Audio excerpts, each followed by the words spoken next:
Alright, here we go. It's Adam here, and I'm going to walk you through finding the amount of torque that the load on TechFire's robot is putting on the arm. So, up here we have a picture of our robot this year holding two totes, and as you'll notice, the arm is below the horizontal a little bit. So we're going to start calculating this. Our prior information is the totes weigh each 34.7 newtons, and the length of the arm is approximately 1.07 meters. So let's look at the equation for torque, which is tau equals r perpendicular force times sine of theta. Alright, so our perpendicular here is going to be our arm length, approximately, because the totes aren't like perfectly, because the way they're positioned, their center of mass is a little further away, but we're going to assume that the force is essentially being exerted right at that distance, the length of the arm. The force is going to be the weight of the totes, or the weight of one tote doubled because it's two totes. And now for sine of theta, it might help to kind of rotate what we see in this picture here to better see the way the force of gravity affects the arm. So if we take the arm and draw it level,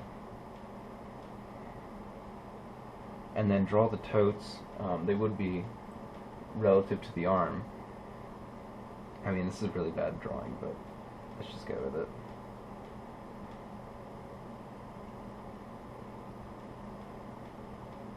It's something like that. I mean, obviously there's no claw here, but it's pretty close to that.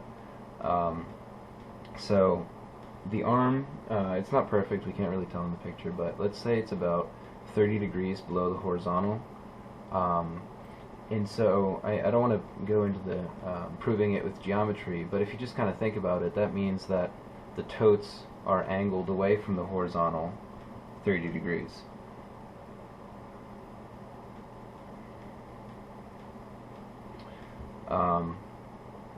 So that following that thought, the force of gravity is going to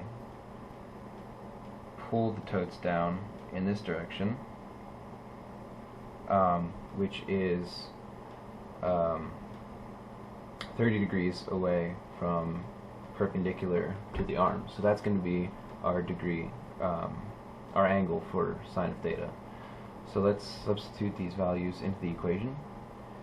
Tau equals our perpendicular is 1.07 meters times, it's going to be 34.7 times 2, which is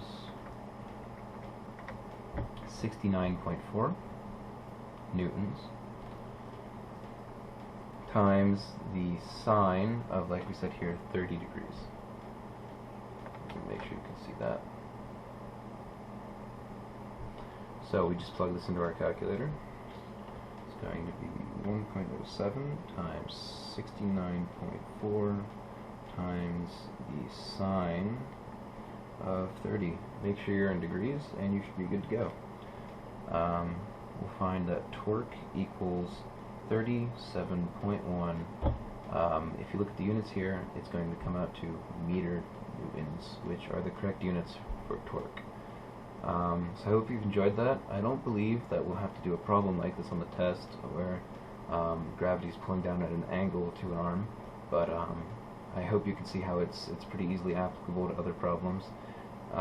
And there are going to be forces pulling at angles to arms, or to something rotating, so this should be useful to you in this chapter.